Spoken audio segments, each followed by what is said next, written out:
أن أشرك بك وأنا أعلم واستغفرك لما لا أعلم. اے اللہ، بے شک میں تیری پناہ میں آتی ہوں کہ میں کسی کو تیرے ساتھ شریک ٹھہراؤں جبکہ میں جانتی بھی ہوں، اور میں تجھ سے ان غلطیوں کی بخشش مانگتی ہوں جنہیں میں نہیں جانتی۔ السلام علیکم ورحمۃ اللہ وبرکاتہ۔ في الأرض من الذي يشهد إلا بإذنه يعلم ما بين أيديهم وما خلفهم ولا يحيطون بشيء من علمه إلا بما شاء وسع كرسيه السماوات والأرض ولا يئوده حفظهما وهو العلي العظيم۔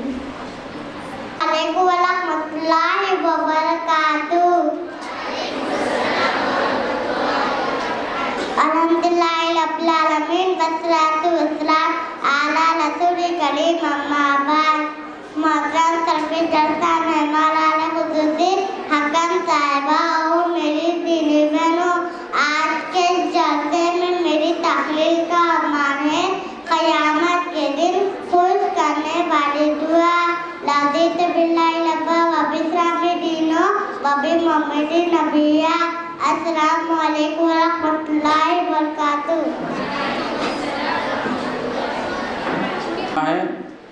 میں ان کا بھی تہہ دل سے خیر مقدم کرتا ہوں، اور بڑی خوشی کی بات ہے کہ آج ہمارے بیچ میں صدر جامعہ شریف محمد بن غالب بن محمد الیمانی الاشراف حفظہ اللہ تشریف لا چکے ہیں۔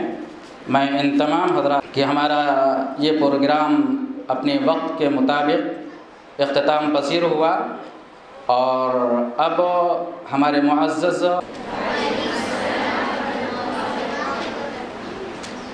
الحمدللہ رب العالمین والصلاة والسلام علی رسولہ الامین وعلی آلہ وصحبہ اجمعین ومن تبعهم بإحسان إلى يوم الدين، أما بعد فأعوذ بالله من الشيطان الرجيم، بسم الله الرحمن الرحيم۔ يا أيها المدثر قم فأنذر وربك فكبر وثيابك فطهر۔ جامعۃ المفلحات میں اس مشترکہ سالانہ جلسے میں آپ کی تقاریر سننے کا موقع ملا۔ مجھے 10 منٹ کا موقع دیا گیا ہے، اور میں اس میں صرف 2 باتیں آپ کے سامنے پیش کرنا چاہتا ہوں۔ مجھے یہ بھی کہا گیا تھا کہ حالات کو دیکھ کر جو اس میں کوتاہیاں غلطیاں آپ کو نظر آ رہی ہیں اس کی بھی نشاندہی کر دیں۔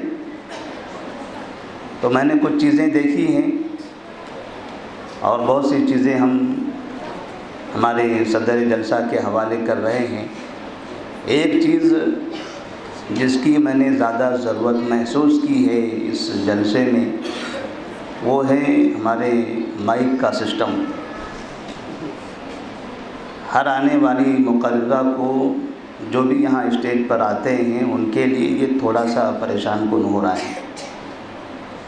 ہم نے شیخ الجامعہ سے بھی درخواست کی ہے کہ مستقل طور پر مائک کا سسٹم برابر کر دیا جائے، اور جیسے بڑے پروگرام ہوتے ہیں تو باقاعدہ سامنے ڈائس پر اچھا سا سجا کر رکھا جاتا ہے، تاکہ جہاں سننے والوں کو دیکھا جاتا ہے ان کی بات سنی جاتی ہے، ایسے ہی اس کا ڈائس بھی، اس کا مائک بھی خوبصورت ہو، اچھا ہو، تو اس کا بھی بڑا اثر ہوتا ہے۔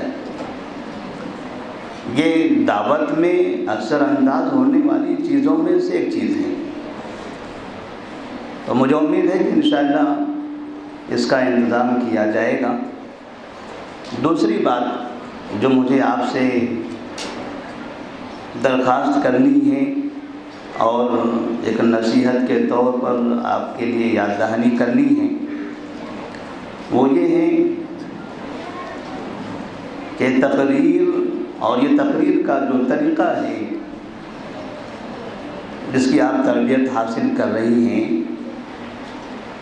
اس کو ذمہ داری سمجھ کر مستقبل میں ایک دعوت کے میدان میں اترنے کی نیت سے ایک اچھا کام کرنے کے لیے 3 سال 4 سال 5 سال 10 سال تک یہاں آپ تعلیم حاصل کرتی ہیں، تو اس کے لیے آپ یہ سمجھ کر اس میں تیاری کریں اور محنت کریں کہ آپ کو مستقبل میں ایک بہترین داعیہ بننا ہے، لوگوں کی اصلاح کرنی ہے۔ خواتین میں اصلاح کی بہت زیادہ ضرورت ہے، اور خواتین میں اصلاح کا کام بہت تیزی سے ہوتا بھی ہے۔ ابھی چند دنوں پہلے ہم نے ایک جگہ پر ایک خبر پڑھی تھی، چونکہ آپ طالبات ہیں، آپ کو اپنے علاقے میں دعوتی کام انجام دینے ہیں، تو اسی مناسبت سے یہ واقعہ ہم آپ کو سنا دیتے ہیں کہ ہریانہ میں پلول ضلع ہے، اس میں ایک جھانڈا نامی چھوٹا سا گاؤں، جہاں پر تقریباً 13 مسجدیں ہیں، اور وہ پورا کا پورا گاؤں اہل حدیث افراد کا ہے۔ کوئی بھی وہاں پر شرک بدعت کرنے والا نہیں ہے، تمام کے تمام توحید پر قائم ہیں۔ جب اس گاؤں کی تاریخ بتائی جاتی ہے تو کہتے ہیں کہ اس گاؤں کو اہل حدیث بنانے والی ایک خاتون تھی۔ پورا گاؤں، مرد ہو عورتیں ہوں، سب کے سب اہل حدیث ہیں۔ وہاں کسی بھی جگہ پر کوئی بھی کبھی کسی بھی موسم میں کوئی بدعت و خرافات کا ارتکاب نہیں ہوتا ہے۔ کہتے ہیں ایک عالمہ، ایک داعیہ دوسرے گاؤں سے اس شہر میں، اس گاؤں میں منتقل ہوئی نکاح کی شکل میں۔ جب وہ یہاں پر آئی تو یہاں آنے کے بعد اس نے خواتین میں دعوتی کام کرنا شروع کیا، اور آہستہ آہستہ اس کی دعوت کا ایسا اثر ہوا کہ جیسے خواتین میں تبدیلی آئی، وہ خواتین کی وجہ سے ان کے شوہروں میں، ان کے والدین ہیں، ان کے بھائی بہنیں ہیں، ان کے بچے ہیں، ان سب میں تبدیلی آئی، اور پھر دیکھتے دیکھتے پورا کا پورا گاؤں عقیدہ توحید کا حامل ہو گیا۔ تو یہ ایک بہت بڑی مثال ہے، اور ہمیں یہ سمجھ میں آتا ہے، اس بات کا احساس ہوتا ہے کہ جب ہم یہاں سے فارغ ہوتے ہیں تو ہمیں یہ کام کرنے کی ضرورت ہے۔ بعض مرتبہ خواتین ہی زیادہ اچھی طرح سے دعوتی کام انجام دے سکتی ہیں، اور اس کے اثرات بھی بہت اچھے ہوتے ہیں۔ اس کو سمجھنے کے لیے بس ایک لطیفے کی شکل میں آپ کو ایک بات بتا دیتا ہوں۔ ہمارے مولانا عبداللہ صدیقی جامعی صاحب کبھی وہ بات بتایا کرتے تھے، کہنے کے لیے تو لطیفہ ہے لیکن تھوڑا سا اس میں سمجھنے کی چیز ہے کہ ایک جہاز میں ایک سردار جی سفر کر رہے تھے۔ جب وہ جہاز کے اندر آ کے بیٹھے تو انہوں نے دیکھا کہ جہاں سیٹ خالی تھی کھڑکی کے بازو میں، وہاں آ کر بیٹھ گئے۔ ایک کھڑکی ہے، اس کے بازو میں جا کر بیٹھ جائیں، جبکہ وہاں سیٹیں متعین ہوتی ہیں۔ جب وہ سیٹ والا شخص دوسرا مسافر آیا تو اس نے کہا کہ یہ میری سیٹ ہے، اب یہاں سے اتر جائیے، یہاں سے ہٹ جائیے، کسی دوسری جگہ بیٹھ جائیے۔ وہ اٹھنے کے لیے تیار نہیں تھا۔ فلائٹ کے ذمہ داران، جہاز کے ذمہ داران نے بھی انہیں سمجھایا، لیکن نہیں مانا، وہ ضد کر رہا تھا، یہاں تک کہ بحث و مباحثے ہونے لگے۔ تو اسی جہاز میں ایک دوسرا سردار جی بیٹھا ہوا تھا۔ اس نے دیکھا کہ حالات کیا ہیں، کیوں ایسا ہو رہا ہے، تو کہتے ہیں وہ سردار جی آیا، اور اس نے آ کر اس سردار جی کے کان میں کچھ بات کہی۔ وہ سردار جی فوراً وہاں سے اٹھ کے بھاگا اور جا کے اپنی سیٹ جہاں تھی وہاں جا کر بیٹھ گیا۔ لوگ پریشان تھے کہ ہم نے اتنا سمجھایا یہ نہیں اٹھ رہا تھا، آخر یہ سردار نے کیا بتا دیا اس کو۔ تو اس سے پوچھا گیا کہ آپ نے کون سی ایسی بات کہی کہ یہ آدمی اٹھنے کے لیے فوراً تیار ہو گیا؟ تو وہ کہتا ہے میں نے اس سے یہ کہا تھا کہ آپ جس سیٹ پر بیٹھے ہو یہ سیٹ دبئی نہیں جاتی، یہ سیٹ دبئی نہیں جاتی، اس کو دبئی جانا تھا، جہاز تو پوری دبئی جانے والی ہے، تو فوراً وہاں سے وہ گھبرا کے اٹھ کے اپنی جگہ پر آ کر بیٹھ گیا۔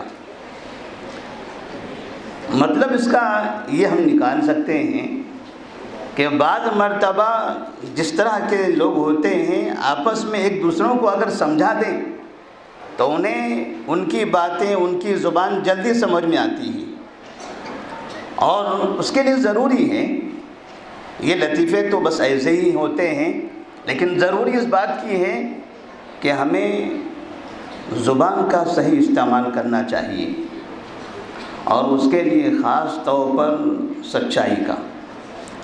دین کی دعوت میں جھوٹ بولنے کی وجہ سے، غلط زبان کی وجہ سے، بری تعلیمات کی وجہ سے، غلط دعوت کی وجہ سے آج قوم برباد ہو رہی ہے۔ آپ دیکھتے ہیں جب بھی کوئی حدیث پڑھتے ہیں، حدیث میں لکھا ہوتا ہے کبھی یہ حدیث موضوع ہے، یہ حدیث ضعیف ہے۔ لوگ سوال کرتے ہیں یہ حدیث ہے پھر موضوع اور ضعیف کیسے ہو گئی؟ حدیث ہی تو ہے نا، کیا نبی کریم صلی اللہ علیہ وسلم کے بعد بھی ضعیف اور موضوع ہوتی ہے؟ لوگ یہ پوچھتے ہیں۔ ایسا نہیں کہ نبی کے بعد ضعیف اور موضوع ہوتی ہے، نبی صلی اللہ علیہ وسلم نے جو فرمایا وہ صحیح ہے، لیکن یہ ضعیف اور موضوع جو باتیں اسلام میں داخل ہو گئی ہیں، یہ بدعت و خرافات جو آپ کو نظر آ رہی ہے، کہاں سے آئی؟ دین کی دعوت دینے والوں نے جب زبان کا غلط استعمال کرنا شروع کیا تو اس طرح سے مسلمان غلط راستے پر جانے لگے۔ اسی لیے ضروری ہے کہ سچی زبان کا استعمال کیا جائے، اور آپس میں بول چال میں بھی، ہم کلاس میں ہوتے ہیں، ہاسٹل میں ہوتے ہیں، مدرسے میں ہوتے ہیں، اپنے دوستوں کے